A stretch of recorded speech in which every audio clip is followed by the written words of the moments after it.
Hello everyone, my channel le taram nokchuri adoi se mamai ta thore ba ko dunagi pisum yek sabasing do loina ko khre aduna mamai se kaino mami taw tore hauda bane ba ko yidi hana ni pisum hauda ba na comment me amla amne duga ena yek na taw khibni ngasi di yek pa se kaw thok na video da direct u ba da pra yang na kaino mami taw tora adu fare ngasi gi videos this mai to dunia ba ko ina thumbnail da ha ba do adu do oi doi ne ado ai na hana leba mafam do adu ge to mafam do hujik safe oi dore ba ko adu do mafam do yeng ba chalini aduga kamai to bodum mafam da me am do ucherake aduga ing minerals ko do sandadi oi dore ba ko mek seng ga seng oi dra khangde do mi minerals si kamai to bodo adu I poche ka se packing ama ta tawdri adu ina online gi poche ka order to je ba ko haidi agi yum se khara phaja han na khona ja ga na do oi ga oi dra di khangde adu ina leiba sing do kai no adu me am do ucherake ing minerals ka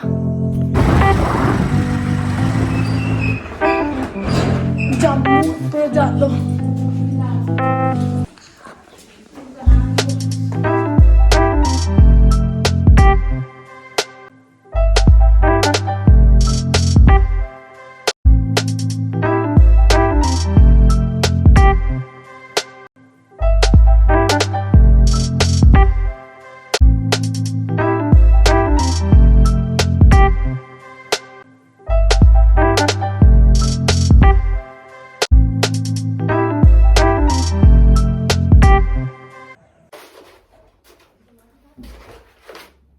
ado aina sajaina bagi ko DIY khara tawe kaino da paisa yam leite ba ko aduna DIY khara aina semje ba ko do ahan bada sida leire si se ko gi ne hogi mogi yum sa bada sizina ba kaino ni thori ne ba ko da thori se mai dam tang mai hendo sing je mai thaduk tu ne ba ko aduga ahan bada mogi mayum da tai bagi thamba rong tai bagi dibado to dibado lore aduga mathakta aina thori se smaina jason bi re ba ko do si se ina ngasai gam tara gam na jason baluraga kainum chatwa gam na jason baluraga nungsa da phodu re ba ko aduga si se hoji kangtri kange aduga aina hoji siga thamdoi se momadu biro leido sida leire ba ko aduga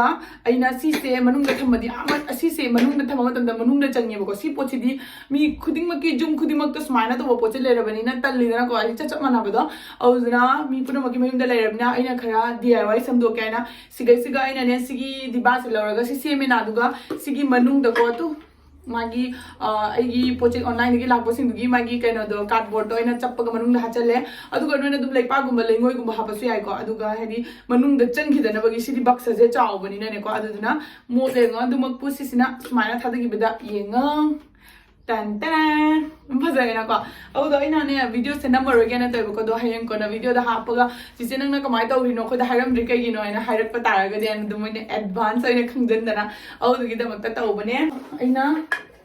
oima aina ne ko tu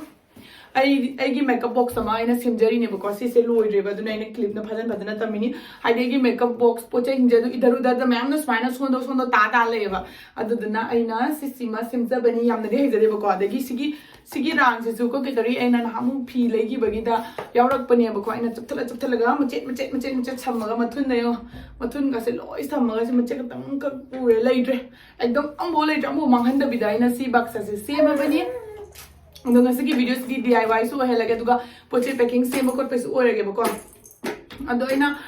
baksa cho bodi le bako do I si foi do ina du do segai ro ge hen ko no phom do yor kanda amuk same gi aina tawine ado sidam le na duga aina online gi poche khara logje bako ado se me am do ucher ke do sidale recipe se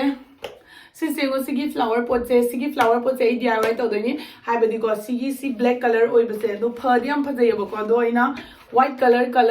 white color gi pen to sange to ini adoi color do siga leire tawdi ba ko ai me am do ucherake do si se ina already am ka se ma ga thame amadi magi mphom chana leire na ko si magi leitri ado si magi na khoi wakhan khan mini si kitchen gi da sijina basu yai ba ko ado ilake ba ko mathang aduga me amaina siga wall sticker macha do ina order to ye ba ko ado sigi wall sticker macha sinadi aina photo frame do minus same agane ko thet kya na do aina ma photo frame ama lawradi jiki 200 ki makha la leitabani na ko adi dum aina pamjaba su fang de ba du duna aina si se na order to jabani ba ko ado Noina pamaga di haramon description da hapam gani aduga hojikti hapam arai kai ma pamaga di comment tara ga di ko ai description da hapakani ba ko leire तो सिसिना pen तो संदोने सेसिगा सिगा तो संदोने तो सिगी से दिबाग खला सुलौनी अदुगा अमख कौलके बको एंटे सिंगा bro original मांड्रा फजद्रा सिसिना आइना लुपा 350 दा लोबने 349 दा लोबने बको अदुदो सिसे हुजकान वीडियो क्रिएटर पुना मकी मनिंग दा फता फता डेकोरेशन म्याम तौद्रा आई अतीबा कैनो मक ले पर्दा मकदो सिगी पर्दा से लौथोके लौथोतना दुम लेरे दु आई वीडियो दा दुम यावरे अदो म्याम इग्नोर दबियो अदुगा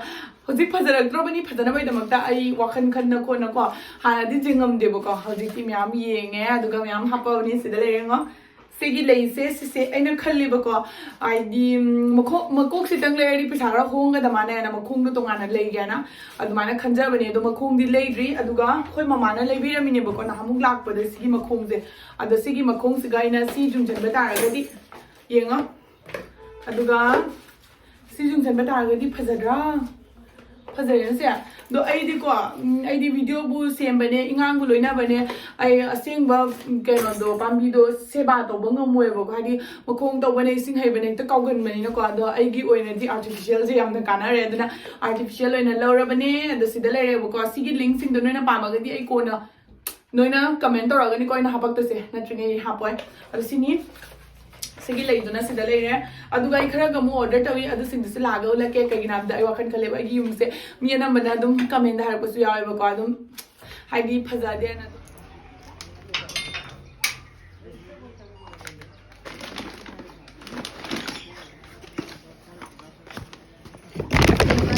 पोचे मैम से सिसुनेबको तो सिसु पैकेट अनबेकिंग तौरके मैम द वीडियो नमिंग लाबनी को आई पोचे क्या जामी चखाई लेसे लोसनदोनेब हूँ पैकिंग चनब हूदोनी दो सिसु कई मैम उचरकेबको तकते आई ऑनलाइन पोट लाइबको अनबॉक्सिंग तौनी नाको लाइन ले वीडियो नमीब कई पोट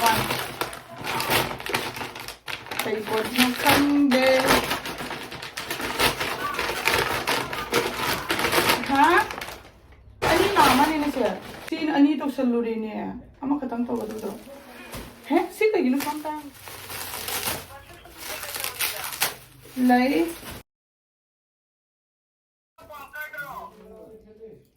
कइनु ने दंग दंग दंग दंग लाउजा कोई लोना न तमान ओ सी फजेया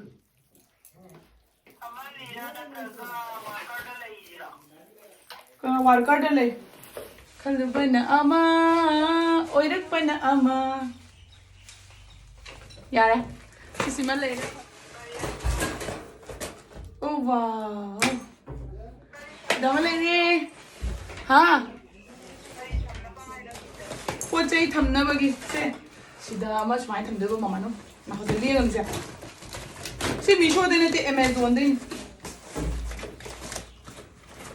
ने आई वीडियो दा येंगा खंगनी पोती फैदा पोती याम पाई आई गिने कइनो दो किचन दो खंगबा जाद्रे बा या इसका इका आई किचन दो खंगबा इसिंग लोइना नांधरी बा खमरा दुना पोचे पुना म लोइ चोलिबा अदुना ने खंगबा पोचे द मथक त थांगन न बगिने आनो ने ना लौरिबा सिसु फजै फ्लावर स्टेन वरसु यार कहीं पाई गए रो हम सिगा 555 रुपीस ने तो